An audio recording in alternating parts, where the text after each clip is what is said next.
রাধাগোবিন্দের জয় হোক। ভজ নিতাই গৌর রাধেশ্যাম, জপ হরে কৃষ্ণ হরে রাম। রাধাগোবিন্দ মন্দিরে বাৎসরিক অনুষ্ঠান উপলক্ষে দিনব্যাপী সঙ্গীতময় ভাগবতীয় কথার আয়োজন করা হয়েছে। জগন্নাথ দেবের রথযাত্রা উপলক্ষে 5 দিনব্যাপী যে অনুষ্ঠান আছে সেটা শুরু হচ্ছে 12ই আষাঢ় এবং 13ই আষাঢ়। সেই 12ই আষাঢ় এবং 13ই আষাঢ় 27শে জুন শুক্রবার, আর 13ই আষাঢ় 28শে জুন শনিবার।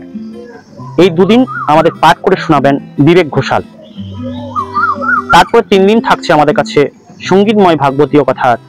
সেই 14ই আষাঢ় 29শে জুন রবিবার, 15ই আষাঢ় 30শে জুন সোমবার, 16ই আষাঢ় 1 জুলাই মঙ্গলবার।